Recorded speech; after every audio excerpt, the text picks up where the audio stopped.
Bonjour Alexis Corbière. Bonjour. Nouvelle journée de mobilisation aujourd'hui donc contre la réforme des retraites. Qu'est-ce qui se joue dans la rue? Il se joue 2 ans de vie pour des millions de salariés, 2 ans de vie supplémentaires à la retraite, c'est-à-dire ce moment, ce troisième temps de la vie, qui est si important, qui est mérité, qui fait partie de, comment dirais-je, l'amélioration de la vie sur le siècle. C'est comme ça que ça a des grandes conquêtes sociales. Vous savez, des congés payés qui ont été gagnés en 36, le droit à la retraite à un âge où on est en santé, en bonne santé, c'est important. Sous Nicolas Sarkozy, en 2010, le nombre d'années en moyenne qu'on pouvait vivre à la retraite était de 25,5 années.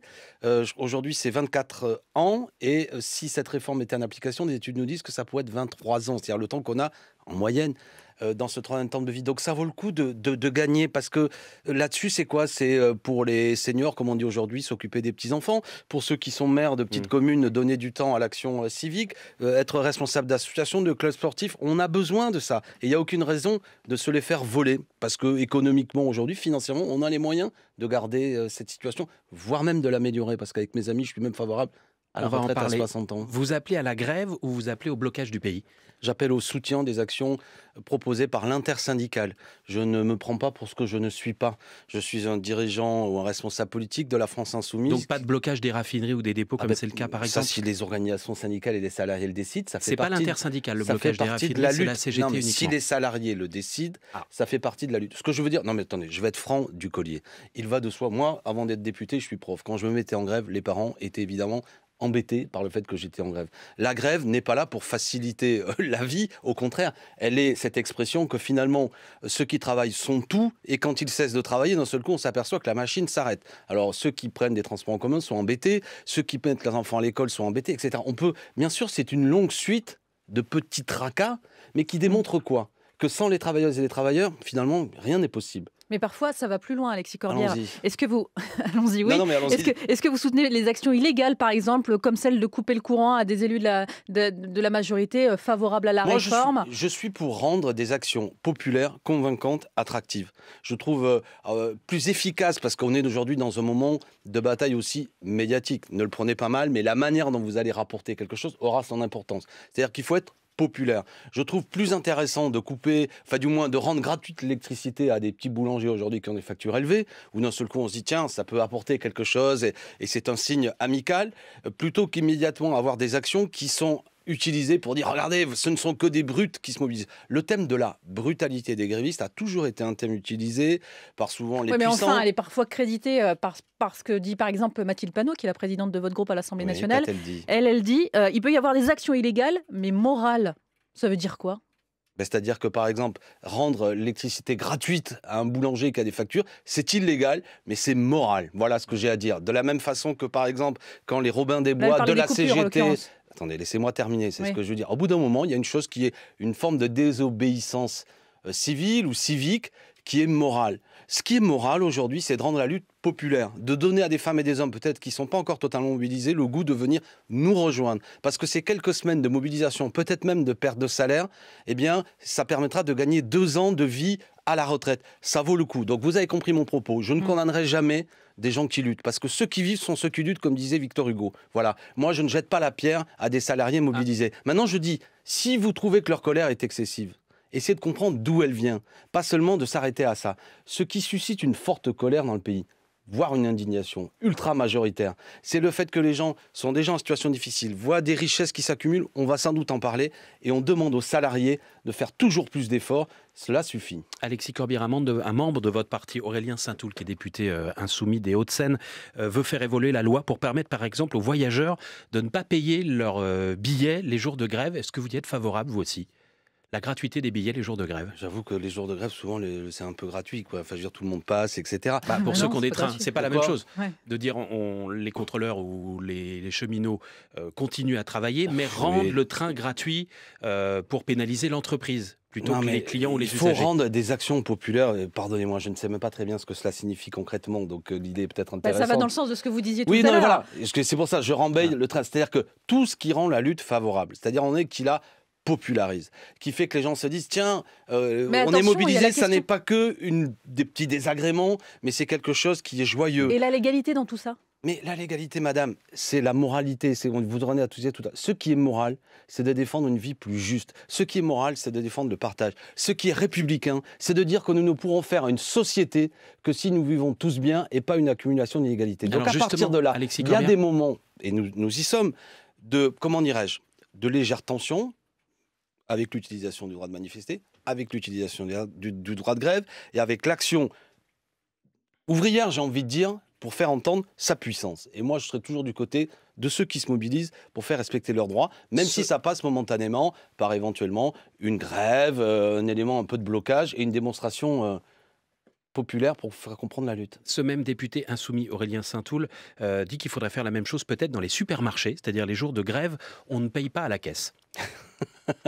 Écoute, je regarderai. Je suis pas d'avis dans la. Moi, je veux dire, pas de diversion, pas de division. Je veux dire, le thème, c'est pas est-ce qu'il y a la gratuité des supermarchés, parce que ça, on touche à notre sujet et ça va effrayer les petits épiciers qui vont se dire qu'est-ce que c'est que ces gens qui veulent réquisitionner de la nourriture. Et qui décidera de ce qui est gratuit? Voilà, non mais restons sur des choses compréhensibles. Bon. Non mais je veux dire en plus, pardon, je veux dire pour Aurélien qui est un ami, mais restons sur des choses compréhensibles. Vous n'étiez pas au courant de son texte? Non, mais bon, après tout, il l'explique hier dans les colonnes du Figaro. Je ne lis pas tous les jours le Figaro, je préfère lire l'Humanité. Mais lui parle au Figaro en tout cas. Très bien, eh bien écoutez, pourquoi pas. Non mais ce que je veux dire, c'est typiquement, sur tous ces sujets, restons sur ce qui est admis, majoritaire. Ce qui est majoritaire aujourd'hui, c'est une question.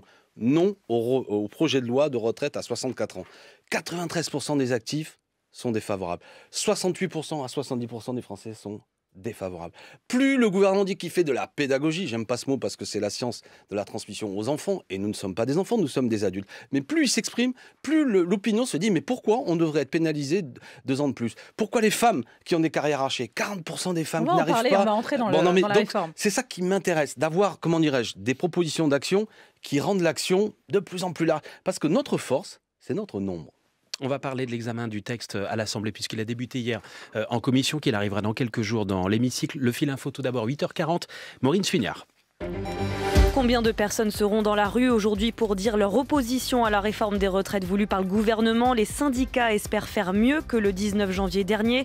Plus d'1 million de Français alors mobilisés selon le ministère de l'Intérieur. Du côté de Total Énergie, la CGT annonce de 75 à 100% de grévistes dans les raffineries et les dépôts. Ce matin, les expéditions de carburant sont suspendues pour la journée, mais le groupe affirme qu'il continuera à assurer l'approvisionnement des stations-service.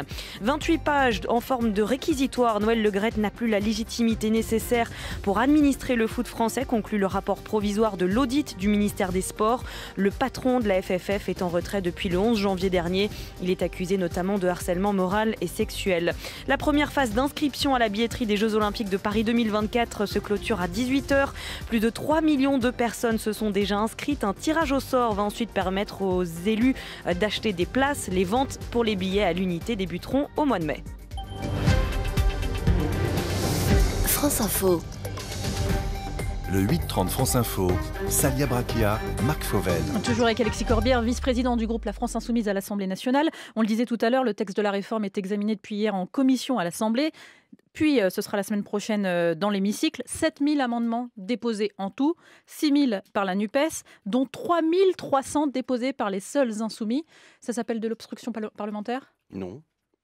3300 amendements. Non, c'est évidemment que c'est un travail de modification. Mais où est le problème du fait que des parlementaires font un travail de parlementaire sur un texte fondamental? Vous savez, quand vous déposez 150 fois le même amendement avec... Pas le cas. C'est le cas sur certains articles. Mais parce que 150 fois le même avec un chiffre qui change. Mais ça permet une discussion groupée sur des choses. Oui, il y a un chiffre qui change parce que c'est pas tout à fait le même. Ça fait chaque fois ce qu'on appelle un amendement de repli. Mais enfin, qu'est-ce que vous voulez? Des députés qui font pas leur boulot?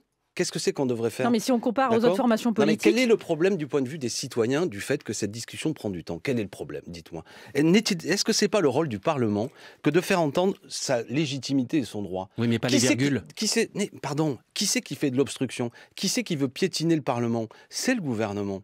Qui c'est qui dit qu'il va utiliser une procédure jamais vue depuis 1958, à savoir l'article 47.1, qui est de dire, quel que soit, Monsieur Corbière, vos amendements, de toute manière, au bout de 50 jours, c'est fini. Alors, est-ce que les Français trouvent ça démocratique? Donc, à partir de là, qu'est-ce que nous faisons, nous? Nous faisons honneur à notre mandat. Pardon, moi, j'ai été élu. C'était sur mon programme Mais pour vous dire savez non à la retraite à qu'avec 64 ans. 3300 amendements, vous n'aurez même pas le temps de les Mais aborder. vous n'en savez en rien fait. parce que déjà, il y en a beaucoup qui Bah, ne si on sont passe pas... 2 minutes sur chaque Il y en a amendement, vous en avez beaucoup. pour 110 heures. Mais quel est le problème en France Il y du a pas fait assez de qu'on temps. prend du temps à l'Assemblée nationale? Qu'est-ce qu'il y a? Ça vous coûte de l'argent, ça pose un problème à qui? Mais on vous est avez l'impression de payé. faire avancer le débat? Oui, madame, oui. J'ai l'impression de faire avancer le débat. J'ai l'impression surtout de donner la possibilité, au même temps où les Français font entendre une protestation, que ce refus se fasse entendre aussi au Parlement. Mais je ne voudrais pas inverser les termes de la discussion, ce n'est pas une coquetterie de ma part. Ceux qui ne respectent pas le Parlement, c'est le gouvernement. J'ai entendu mon amie Marine Tondelier dire on va faire du Parlement une ZAD. La patronne des Verts. Moi, je Vous êtes propose d'en d'accord faire. avec elle quand Non, elle dit justement, ça? moi, je dis Marine, non, je propose d'en faire un PAD, un Parlement à défendre. Ce que nous devons faire, nous les députés, actuellement, c'est de défendre le travail parlementaire et de dire, Madame Borne, n'utilisez pas cette procédure brutale. On me dit parfois c'est dans la Constitution, certes, mais c'est les caractères autoritaires de la Constitution, comme le 49.3. Les députés doivent discuter. Et pourquoi ils doivent discuter? Parce que j'ai la conviction profonde. Tout à l'heure, vous disiez l'égalité, mais j'ai la conviction...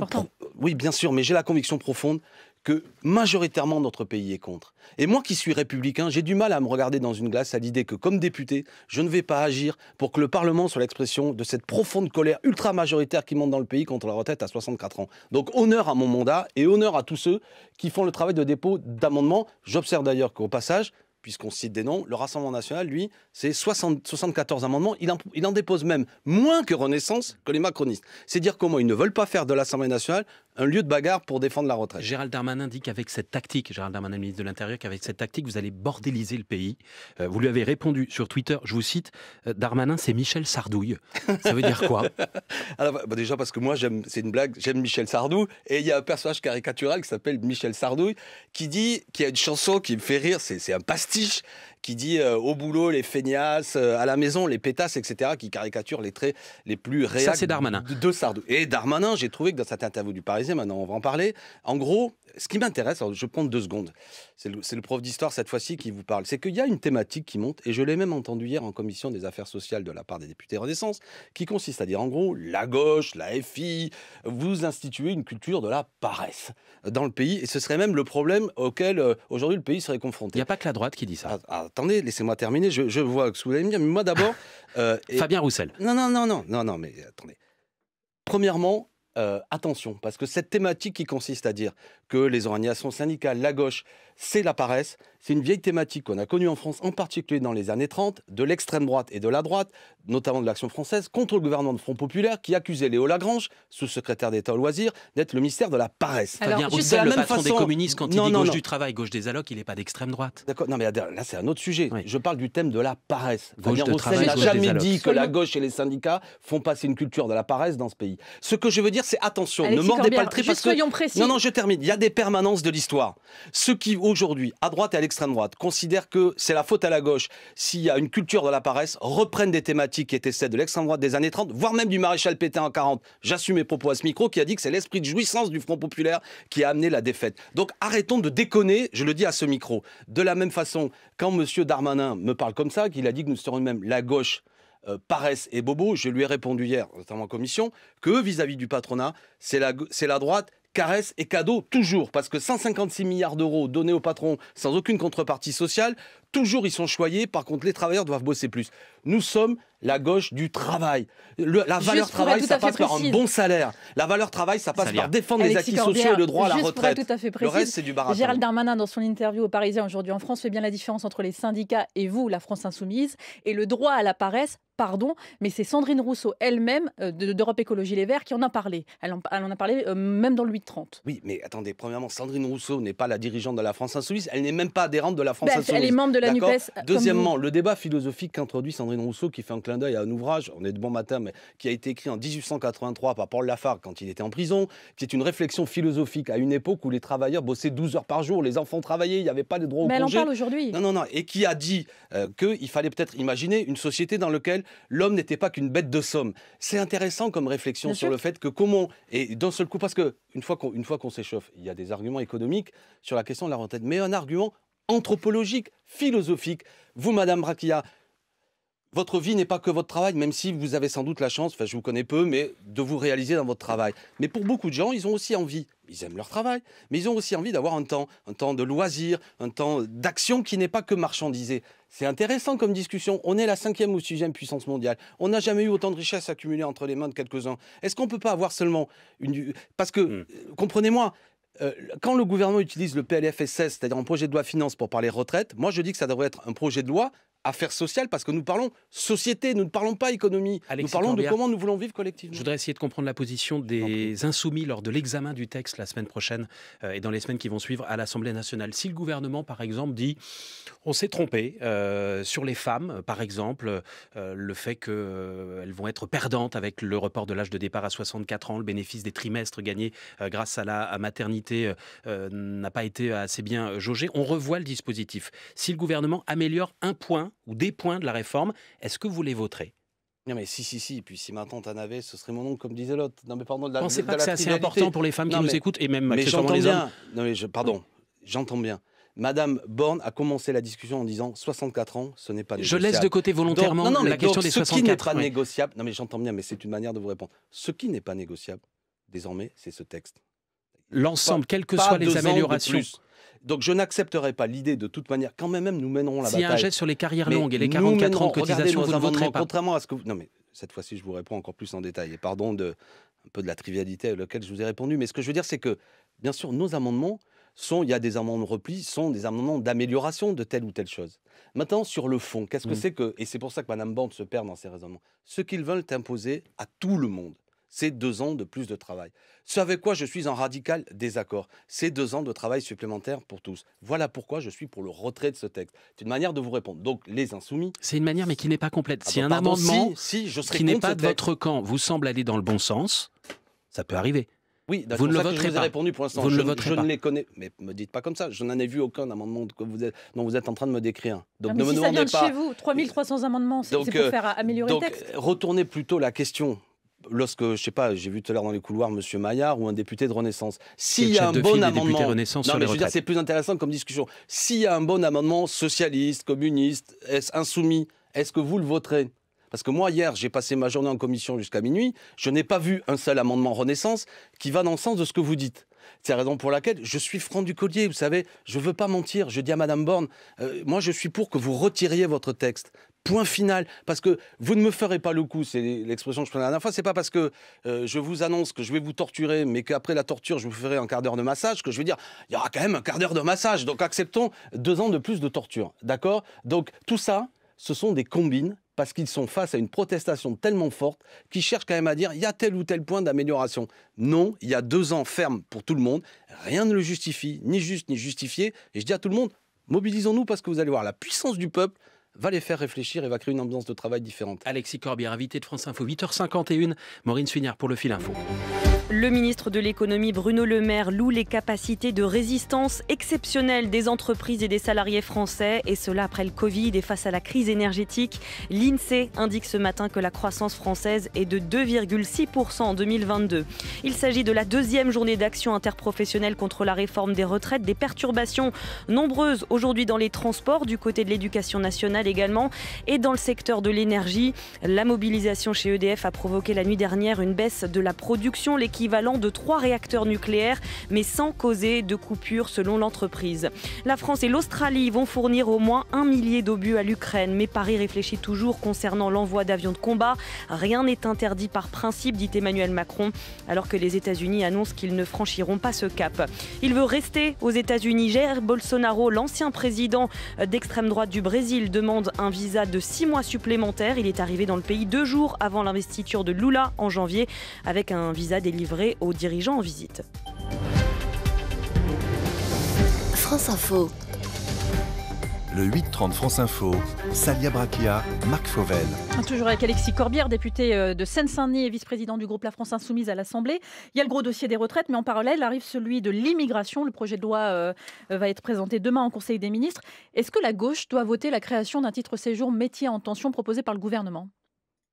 Écoutez, c'est le 32e texte depuis des années. On n'a même pas tiré les bilans des textes précédents. Il y a une surenchère législative qui vise chaque fois uniquement à faire quoi? À faire des thèmes de discussion autour du sujet de l'immigration. Donc le texte de Darmanin s'inscrit dans cette continuité. Il veut donner des contrats de travail sur 1 an. Les organisations syndicales disent au moins donner une visibilité de 2 ou 3 ans. 1 an, comment ça va être renouvelé, comment va être fixé les secteurs professionnels où ces titres de travail un peu exceptionnels vont être attribués. On ne sait rien. Le texte est assez flou. C'est régulariser ceux qui sont sans papier et qui travaillent en ce moment. Qu'ils le fassent, qu'est-ce que c'est qui l'empêche actuellement? Nous menons cette bataille. J'ai dans mon département des centaines de milliers de personnes, des mères de famille dans l'école dans la classe de ma fille, des gens qui travaillent, qui se lèvent tôt le matin, qui ne sont en situation irrégulière. C'est insupportable. Monsieur Darmanin ne cesse de durcir les choses. Monsieur le préfet de Seine-Saint-Denis me refuse des situations qui sont élémentaires de gens qui sont là depuis des années, qui sont des enfants français. Dans la création de ce type de séjour, vous dites pas ça va dans le bon sens. C'est déjà de ça, manière générale, 1 an, prenons-le. Je vais vous dire, ce que fait Darmanin ne va jamais dans le bon sens parce qu'en fait, il veut durcir la discussion sur ces questions-là pour faire diversion au moment du débat sur les retraites. La question de l'immigration peut être discutée, mais comme par hasard, ça arrive à ce moment-là. Ouais, le texte arrive à l'Assemblée plus tard. Oui, d'accord, mais enfin, ça fait un débat bien poisseux. Vas-y que je te parle immigration, sur lequel Madame Le Pen va se jeter à corps perdu, où ils vont lui reprocher de ne pas être assez dur, etc. Tout ça, à l'heure où nous parlons d'une situation sur les retraites qui nous rassemble. Quelle que soit la couleur de ta peau, quelle que soit ta confession spirituelle, nous pouvons tous nous rassembler sur une chose, c'est que nous pouvons vivre mieux ensemble et notamment défendre un droit à la retraite digne. Ça m'intéresse parce que, comme j'ai dit tout à l'heure, comme républicain, ça rassemble le peuple. Ce que veut faire Darmanin, c'est pour ça que je vous dis, c'est un peu piquant. Je sais que vous faites le boulot parce que vous êtes une radio méticuleuse, mais tous ces thèmes, on peut tirer bilan des lois définitives qui ont été faites précédemment sur l'immigration, qui allaient tout régler et qui n'ont rien réglé, si ce n'est créer une ambiance toujours délétère. Monsieur Macron a dit qu'il fallait 100% d'expulsion sur les OQTF. Totalement impossible. On n'y arrive pas parce qu'on n'arrive pas de délivrer des OQTF pour donner des chiffres à l'occasion des débats médiatiques. C'est absurde. Alexis Corbière, ce week-end, Jean-Luc Mélenchon s'est exprimé au sujet de l'argent des millionnaires et des milliardaires. Voici ce qu'il a dit au sujet notamment de Bernard Arnault, le patron de LVMH. Nous avons, je le cite, dans notre pays, la pire des offenses. Le premier milliardaire du monde est français. Accumuler de l'argent est immoral, puisque ce qui est accumulé, c'est ce qu'on a pris aux autres. Ça veut dire quoi? Accumuler de l'argent est immoral. Ben vous l'avez bien dit, c'est-à-dire que... Il aurait pu dire c'est injuste, c'est dégueulasse, mais pourquoi il dit c'est immoral? Parce que quand on est, pardon, je l'aurais dit beaucoup de fois, un républicain, c'est important la morale, la vertu. Nous ne pouvons pas vivre société sans avoir un minimum d'altruisme, ce qu'on appelle dans notre devise la fraternité. Donc c'est mal. C'est-à-dire que du point de vue, le mal, là, pour le coup, c'est un vocabulaire qui fait partie peut-être plus des convictions c'est le bien et le mal. Mais la morale républicaine, c'est le fait que je ne me désintéresse pas du sort d'autrui. Et si j'accumule des richesses en ne comprenant pas que souvent je les accumule parce que je fais fabriquer des choses dans des pays où les gens sont mal payés, où il y a des aberrations écologiques, etc., que je ne comprends pas que je dois participer aussi, pour le bonheur de la société, au partage. LVMH, le patron, Bernard Arnault, a répondu en disant « J'ai versé l'an dernier 4,5 milliards d'impôts et de taxes. » C'est la moindre des choses, il a 136 milliards. Non mais attendez, à partir de quel niveau, Alexis Corbière, c'est mal? Pardon? À partir de quel niveau? Ça, c'est à la loi d'en discuter. Mais d'abord, nous avons le premier.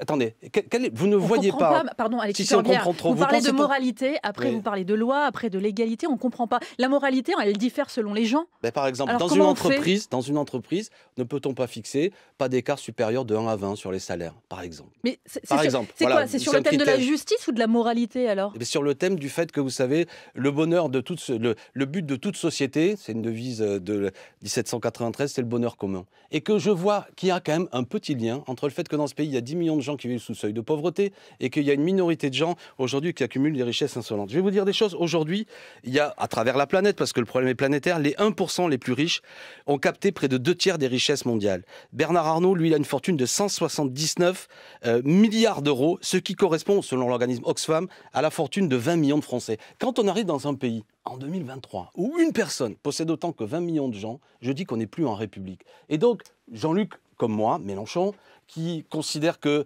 au-delà de notre engagement politique républicain, c'est aussi un engagement vertueux et moral au sens de la vertu, c'est-à-dire, je le répète, d'une vision plus générale de la société et du rôle que l'homme doit avoir là-dedans. Je veux dire, à un moment donné, cette accumulation indécente de richesses, elle est aussi ce qui justifie et entraîne la pauvreté d'autres. Comme Georges Marchais il y a des années de ça, au-dessus d'un certain seuil, on devrait tout prendre. La société devrait tout, du moins... C'est quoi le seuil? Mais on en a... Ce serait quoi? Jean-Luc Mélenchon dit les riches sont responsables du malheur des pauvres. Ça veut dire que pour vous, par exemple, si on supprimait demain les milliardaires, si on les taxait pour qu'ils ne soient plus milliardaires ou millionnaires, il n'y aurait plus de pauvreté en France? Mais on aurait des outils. Est-ce que vous savez qu'il suffirait de taxer à 2% les principales fortunes de France? Là, j'ai plus le chiffre, c'est les 20 personnes, les 42, voilà, merci, vous suivez. C'est Oxfam qui dit ça. Voilà, alors à quoi ça nous sert tous ces chiffres? Finalement, revenons à l'essentiel. C'est que c'est le point de départ de nos discussions. Lorsqu'il y a une mobilisation, les Français se disent c'est injuste de me faire travailler 2 ans de plus, mais parfois se disent en même temps on ne peut pas faire autrement pour des raisons économiques. Ce que pointe là M. Mélenchon et les organismes comme l'Oxfam, c'est dire regardez la réalité de la France. On pourrait organiser les choses autrement et vivre mieux tous. Voilà ce que ça pointe. Le thème des super profits, et nous l'avions bien fait au mois de juillet-août et les Français avaient compris. C'est-à-dire qu'en même temps qu'on leur demande beaucoup d'efforts, il y a une accumulation de richesses entre les mains de quelques-uns, est un thème qui est immoral, dans le sens où il est en plus un facteur de déséquilibre dans notre société. Je termine, nous ne pourrons vivre heureux tous ensemble que si nous vivons aussi dans une société de justice. Et voilà, la justice, ça passe par le fait qu'on ait des millions cet après-midi dans la rue pour dire non à la retraite à 64 ans. Je ne vous demande pas si vous allez manifester tout à l'heure. Merci beaucoup. Et vous aussi, j'espère. Alexis Corbière, et bonne journée à vous.